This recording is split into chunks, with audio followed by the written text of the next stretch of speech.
to another segment of Girl Talk. Today we are talking about modesty. In more particular, defining what modesty is or what we think modesty is. So my first question to you is, what is your definition of modesty? Okay, my definition of modesty is dressing in a way that's appropriate, not only in the eyes of people, but in the eyes of God as well. Because for me, the main reason modesty is there is to be able to represent God in the way that you dress. So it's the way that it's dressing in a way that is acceptable to God and as well acceptable to the others. I think she said it well. Yeah. Do you think that modesty only applies to dressing? No. I think it addresses everything. Makeup, perfume, Jewelry. yeah. I think it addresses to everything. Okay, you said makeup. Just touch on that really quick. Do you feel like wearing too much makeup means that you're not modest? It depends when and where and why. And how. Yeah. Okay. Yeah. Okay, that's interesting.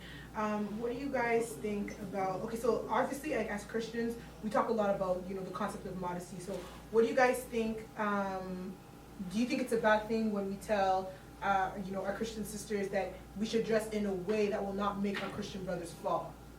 I don't think that's bad, but you really have to think about where the person is, first of all, and which kind of, because the response that you get from those comments that you make to people, first of all, the girl can get extremely defensive.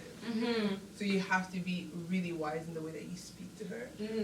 You have to understand where she is in her walk with Christ. If God is trying to work on something on her heart, and that's just, God is going to deal with that a bit later. You know what I mean? Try to find out where she is, minister to her, and as you grow with her and as you walk with her, like she might, like you're able to make comments to kind of like indicate, oh, okay, like, oh, don't you think that, da da da da, or did you think about that? I think when it comes to modesty and talking to girls about modesty, you really have to help them have that relationship with the Holy Spirit. That's really the most important thing. You can try all day to tell someone how to dress, but at the end of the day, they have to have that conviction in their hearts, or else they will rebel against it in a couple of months from that conversation, right? And then they will bash you for even trying to have that conversation with them. And you have to keep in mind the physique of that person too. Yes. What is modest to my body is not modest to their body. Yes. So we could all buy the same skirt and I could pull it off and just It's appropriate. and it's appropriate, and they will wear the same dress and everybody's like, but why? You know? So when you're approaching that person and speaking to them about modesty, that young girl, you have to keep in mind not only where she is spiritually, but you have to look at her, because you don't want her to look like a grandma either. You know, like serving the Lord and coming to Christ is not equal unattractive. Like you have to understand who you're dealing with and tailor your message to that person. I think it's your motive too, because in some situations I've seen in churches, a young woman is very attractive, number one, and she has a nice physique, and as Melissa's saying, it's hard maybe for her, let's say she has a lot of a physique, she's very curvaceous, and it's hard for her to cover some parts, and I've seen a lot of women come to these types of girls stating like, don't you see our husbands are here, because maybe she caught her husband glance. I think when it comes, it's the motive that you're coming to as well. Because if you're coming to talk to a girl and using that as the reason why she should dress modestly, I think in that situation you should never approach it as, don't you see your brothers in the church? I think it should be. Exactly. Yeah, I think it should be the basis. Exactly. I think that as a Christian in general, we should, like, I feel like it's not bad. You're right. Like, for example, if you're a Christian and you're on that level where you understand that I also, like, I should look out for my brothers,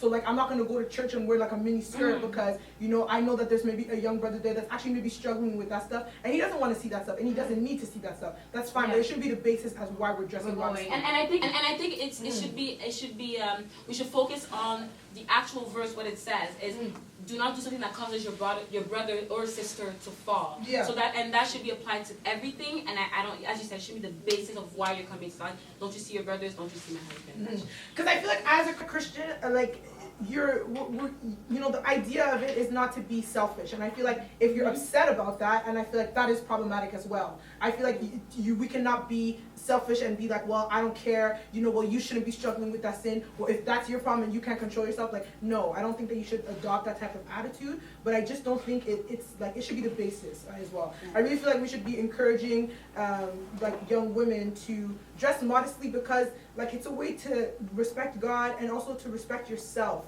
and like I feel like a lot of the times too, and it's also a way for people to respect you, My second point was because I was reading some things about modesty, and I saw this post that said, if we tell women how to dress, it's telling them to be ashamed of their bodies. So what do you guys think about that? I think that's crazy, because first, modesty in my experience has been a progress. Like I went through the phase where I thought wearing super big dresses and super big shirt was a definition of modesty, right? Yeah. And a woman that actually understands her body would want to hide it because it's so beautiful. Yeah. Like if you had to compare a men's body and a woman's body, it's two different things. God created women differently, and just her body itself is art. So when she is born again and her mind is renewed, and she looks at herself and she values herself, she would want to hide it, because then she understands it's her property and her husband to be's property.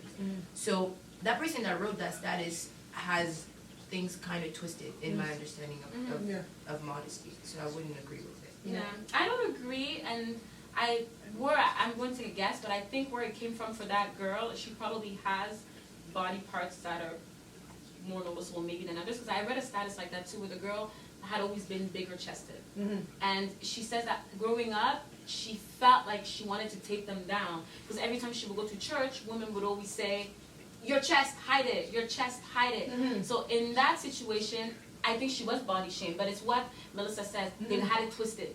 They didn't explain it to her, and what we said in the beginning, they didn't explain to her in the right way. Especially when you're talking modesty, you're not going to come to somebody and specifically say, hide your butt, hide your this, hide your that. It's a whole concept. Modesty. Yeah, I think I really like that you addressed that point, because I do feel like sometimes we misunderstand, I guess, how we need to approach, maybe like older women sometimes misunderstand how they need to approach young women, and also as young women we misunderstand how we need to actually take that in, like receive it as, because for example, you spoke about where you are with your walk in Christ, like, at a church I used to go to before, so there was an auntie that, she always felt like she one time took me aside and told me that what I was wearing was inappropriate, and exactly, I had the exact same attitude, like I was defensive and all that stuff, because I'm just like, okay, like at the end of the day, like it's fine, but actually, honestly, some of the things I was wearing were inappropriate, but I was too like spiritually immature to understand that. So for me, it was just like, no, you don't know, this is my body, this whole like individualistic idea, like he loves me the way I am, come as I am, this selfishness, that's what it is. It's actually selfishness. So I really like that you addressed that point about the whole, like the idea of body shaming, because I strongly disagree with that kind of idea or that point, and I feel like it sends out this idea that, like, being free is like being naked, like to the world, and like I hate that. Okay, I have another topic or like another point to address.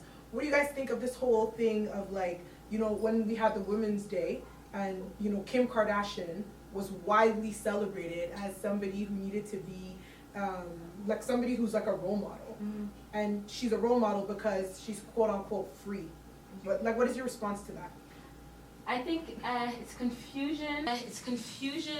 Into what free is. And it's funny that you brought that up. I was thinking about this. Most of these women that, for example, Amber Rose, I don't know if you guys heard about the slut walk. She does this walk that is supposed to be empowering to women as to we shouldn't be body shamed, we should be free to be ourselves. We have the Kims, we have the Marilyn Monroes back in the day. Look at these three women, what do they all have in common? Self-esteem issues. None of them stayed true to who they really were.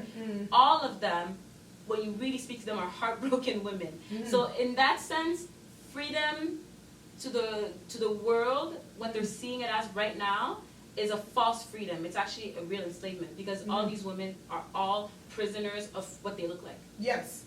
And if you really look in the word, it says that you should not use that liberty that Christ has given you to get back into bondage, right? To get back into sin. So, like Magda said, what they see as freedom is completely different from what we see as freedom. And I think that even if we see that this is wrong, it shouldn't even be something that we take for ourselves, right? Because that's how the world sees things, right? When we talked about modesty, just I think your first question, we said that something that is respectable in the eyes of the public. But then again, because we are in the world, things that are respectable in the eyes of the public are very different from what is respectable in the eyes of God or other believers. So we always kind of have to keep that in mind. A lot of the things that sometimes we wear or people wear, you might see nothing wrong with it because no one tells you that there's something wrong with it. Because in the world, it's a norm, right? It's a norm. So we really have to be careful in renewing our mind when it comes to these things. I agree, but I also disagree. Oh, sorry. I wanted to continue just with that thought, and she actually read into my mind. Because it says you're in the world, but you're not of the world. And when you're dealing with things like that, you have to understand that it's your speaking, trying to speak to your spirit, trying to speak to somebody's soul. They don't understand that concept. You have understood that concept. So if you don't reach them where they're at, they will never understand what you're really trying to show them, what you're really trying to teach them. And I remember my pastor said it's not because your dress is long sleeve and goes under your knee that you're well dressed. You know? And often you would think because it goes under my knees but what if there's holes?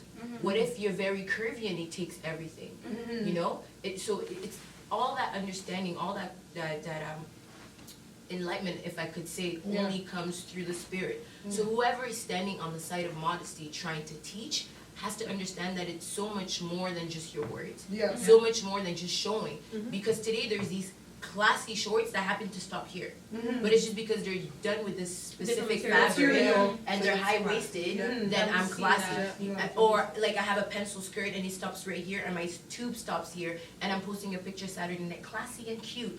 What is classy about that? So there's one thing I was going to add to what we were saying is that where I said I disagree a bit, is that the view of the world, in the world, they know that what they're wearing is wrong. Is wrong, because when they come to church, they try to dress it differently. When Kim Kardashian went to visit President Obama, she looked completely differently than what she usually looks like on a day-to-day basis. So in my head is their conscience, whether they like it or not, they know what they're wearing is wrong. I think it's not that they know what they're wearing is wrong, is that they understand that there's different areas of life, you know? Because I don't think she has that understanding, because if she truly did, Obama sees her on TV. So dress properly every day. You know? I think she just understood that I'm going before somebody that's higher than Dignitary, so I will go and dress that way. Because if you actually walk into churches nowadays, there's not a great difference between the club and the church. Why? Simply because people think, come as you are, Lord will accept you, blah, blah, blah. And they stay in that mindset, right? They don't move from that way. And some people take pride into that. So I don't think they understand, because if that was the case, then it kills the whole purpose of Christ coming into the world to bring you light. We do not know. We're doing these things as crazy as, or like, as how can I say, eloquent their explanation can be. That person is simply defending their mistake with another mistake. Or defending their idea or their perception. Exactly. So